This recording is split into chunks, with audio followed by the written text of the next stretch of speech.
Bom, hoje eu estou aqui com a Samantha Vidal. Samantha trabalha numa grande empresa do Vale do Silício, uma grande empresa de tecnologia. E hoje ela está sediada em Nova York. Nós estamos aqui com uma bela vista. E eu queria te perguntar, Samantha, começando, como foi a sua carreira para você chegar à posição de uma executiva de uma empresa do Vale do Silício? Enfim, aqui em Nova York. Claro. Conta pra gente. Eu acho que essa pergunta ela tem duas etapas, essa resposta. Primeiro, como eu cheguei a esse cargo, um cargo semelhante estando no Brasil, e depois como eu fiz a transição Brasil para cá. Para a primeira etapa, como eu cheguei a esse cargo estando no Brasil, eu sempre olhei minha carreira como um plano estratégico. Então, toda decisão que eu tomei, até mesmo de faculdade, ir para uma faculdade de primeira linha, embora seja um pouco mais difícil, ter fluência em idioma, coisas nesse sentido, eu tomei essas decisões muito cedo e fui perseguindo meus objetivos. Então, eu sempre tive uma clareza de alguns goals que eu queria ter. A questão de sair do Brasil é um projeto que eu posso dizer que eu tenho desde a infância. Então, eu fui tomando decisões com base nisso. Eu fui para uma faculdade de primeira linha, tive fluência, e quando eu saí da faculdade, mesmo até na época de estágio, eu sempre procurei estar em multinacionais, exatamente para poder ter essa ponte com o exterior. Então, desde o meu estágio, eu fui fazendo isso. Quando eu saí, eu fui para uma grande multinacional americana, depois eu fui para outra multinacional e, finalmente, essa empresa que eu estou hoje, que eu estou há 3 anos, comecei no Brasil, em São Paulo, e no Brasil eu fiz a ponte para cá. Então, como eu cheguei até aqui, né, de São Paulo para cá? Essa empresa ela realmente é muito global, então ela tem oportunidades que eles disponibilizam para as pessoas de qualquer lugar do mundo para que elas façam essa transição. Então eu pesquisei como isso funcionava dentro da empresa, tive o cuidado de ficar em São Paulo o suficiente para criar uma história de sucesso lá, fiquei 2 anos, e depois, já tendo um histórico dentro da própria empresa, eu comecei esse processo de procurar oportunidades, escolhi essa oportunidade em Nova York, e tinha muita história para contar. Essas oportunidades, elas estão colocadas para todos dentro da organização? Sim, existe um site interno onde você filtra e coloca por localidade ou por tipo de trabalho que você quer fazer. Então é tudo muito simples, entende? E é claro que você tem que ter as qualificações técnicas também que eles precisam, não é? Então eu mais ou menos me preparei e aí eles me trouxeram para cá. E como é que é esse processo de seleção interna? Como é que ele acontece? Qual é o modelo? Ele é parecido com uma seleção externa. Você faz entrevistas formais com as pessoas, com os líderes dessa área que você deseja, né, para onde você deseja ir. Eles te avaliam nos mesmos critérios que uma pessoa externa. Pode acontecer de eles te avaliarem junto com pessoas externas também, para ver quem é o mais bem preparado. Como é que é essa questão da liderança? O que você faz e dá certo? O que aprendeu lá? O que aqui você tem que mudar o teu mindset? Enfim. Eu esperava que fosse bem mais diferente. No fim, meu grande aprendizado é que todos os seres humanos querem as mesmas coisas. Então eu vim para cá achando que teria um pouquinho mais de dificuldade pelas questões culturais, mas a grande verdade é que eu gerencio pessoas do mundo inteiro. Então eu tenho brasileiros, portugueses, americanos, indianos, pessoas de todas as crenças, religiões, todos os tipos de pessoas. Então, para mim, não é tanto gerenciar pessoas americanas, eu tenho também. Mas, no fundo, quando você toma cuidado com as pessoas e procura ajudar as pessoas nos seus objetivos e dá coaching, tudo flui muito, muito naturalmente. É claro que, estando numa cultura nova, eu tenho cuidado sempre de observar muito antes de falar, antes de fazer alguma coisa. Porque, às vezes, até um jeito de falar, o brasileiro é mais expansivo, então eu procuro observar muito antes de fazer. Então, isso tudo foi muito tranquilo para mim. Eu imagino que as coisas dentro do Brasil, elas funcionam de um modo um pouco diferente aqui. A gente até já passeou pelos escritórios, eu vi que eles têm muita similaridade, eles são muito semelhantes, os 2 escritórios, tanto no Brasil quanto aqui. Mas eu creio que aqui as pessoas se comportam de uma maneira diferente. Fala um pouquinho dessas questões culturais. Claro. O americano é extremamente organizado, estruturado e muito mais formal que o brasileiro. Então, por exemplo, você vai ter uma reunião, você precisa ter uma agenda com antecedência, compartilhar a agenda com as pessoas, colocar os tópicos e o tempo destinado a cada tópico. As reuniões começam no horário, terminam no horário. Caso algum tópico não tenha sido discutido por algum motivo, caso alguém tenha feito perguntas durante a reunião, por exemplo, e passou do tempo, a reunião é encerrada e é ou marcada outra reunião ou é mandado por e-mail. Se não for uma coisa muito importante, eles continuam a conversa por e-mail. Então, o tempo das pessoas é muito respeitado aqui.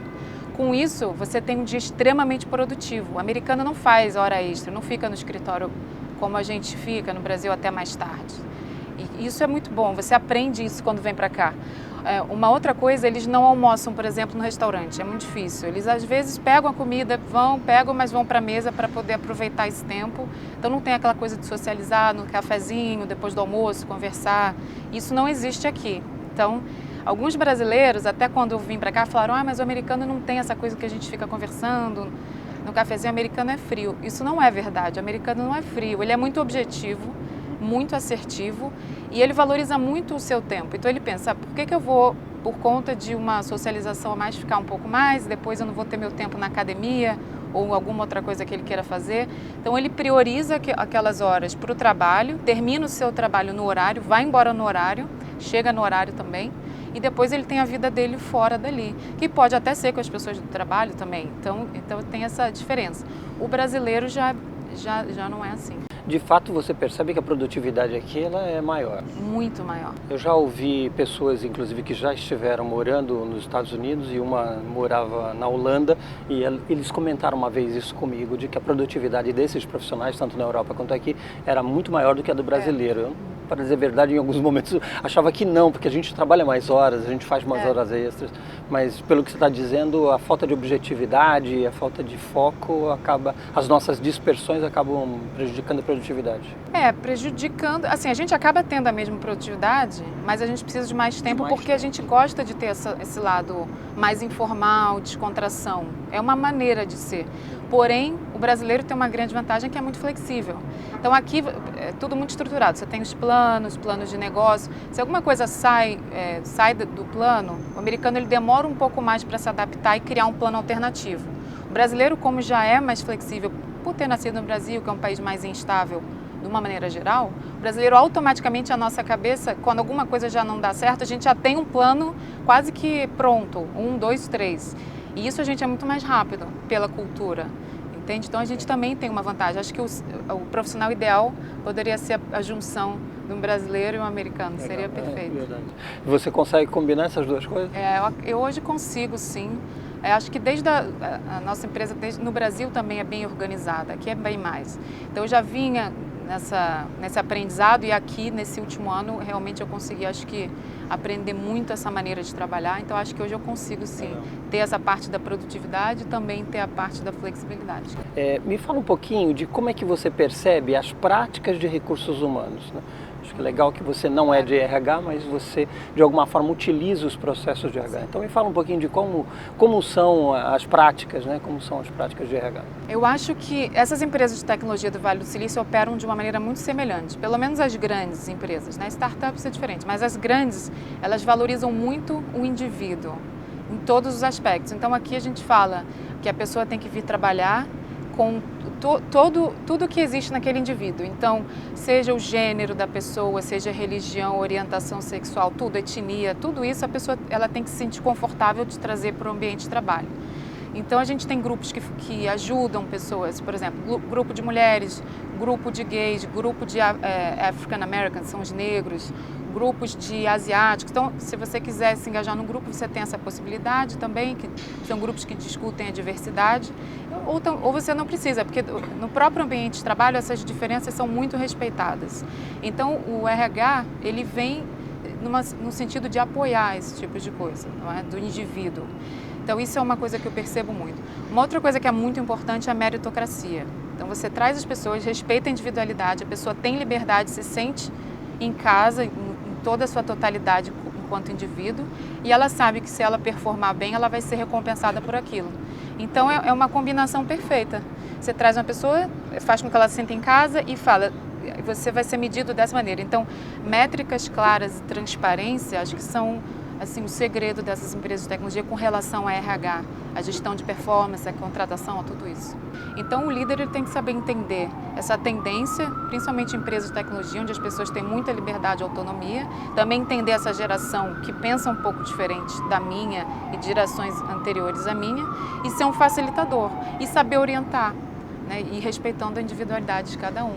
Então, acaba sendo um trabalho conjunto que você faz com o indivíduo, dele entender os próprios goals que ele tem, onde ele quer chegar e como você, como líder, pode ajudar ele a atingir esses goals, mas também entregar o que a empresa quer que ele entregue.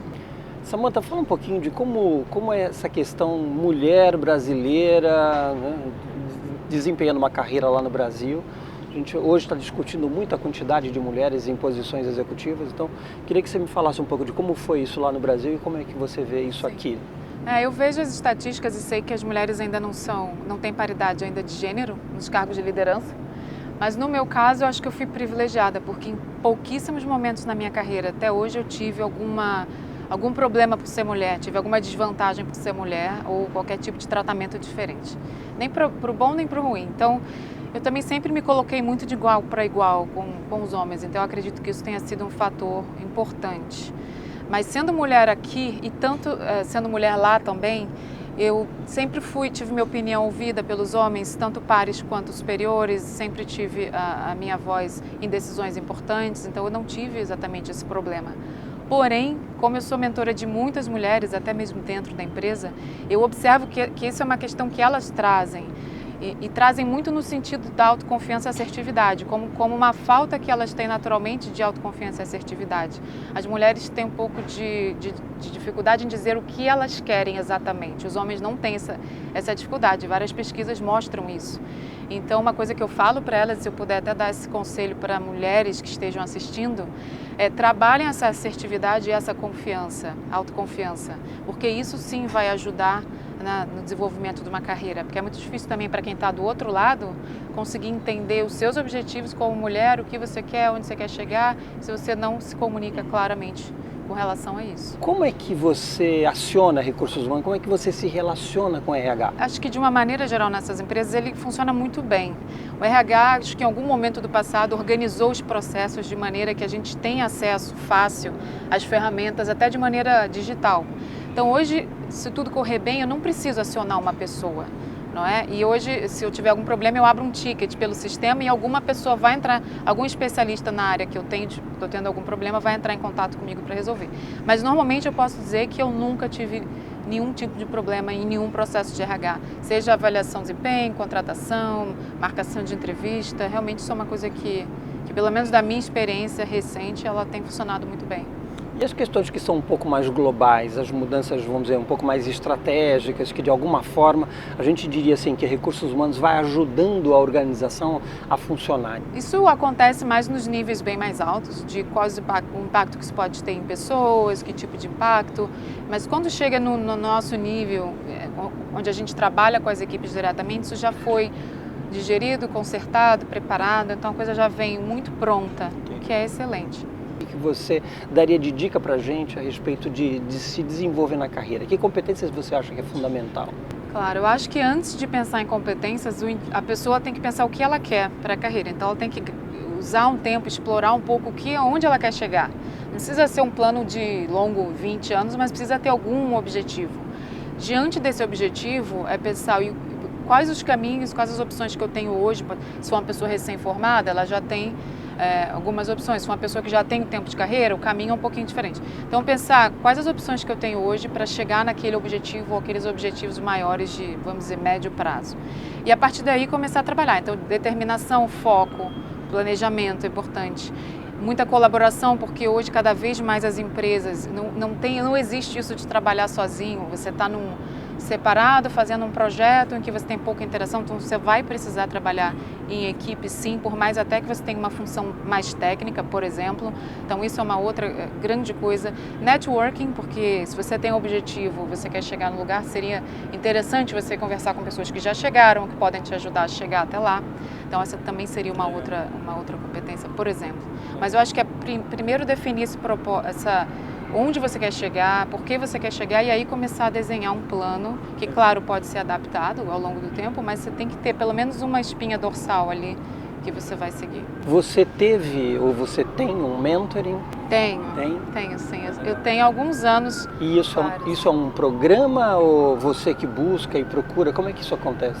Tem de todos os formatos. Eu tive já a oportunidade de ter empresas onde eu trabalhei de maneira formal, mas depois que eu aprendi o valor do mentor, eu comecei a procurar proativamente pessoas e perguntar, olha, eu tenho essa trajetória profissional, você poderia ser o meu mentor?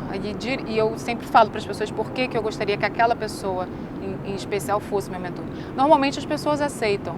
Então, mais uma vez, ser assertivo, ser objetivo, se colocar, não é? E normalmente as pessoas aceitam e ajudam nesse sentido. Bom, vamos finalizar. Muito obrigado, Samantha, pela tua disponibilidade. Eu acho que foi um bom papo gostoso, muito agradável no lugar. Obrigada. Obrigado.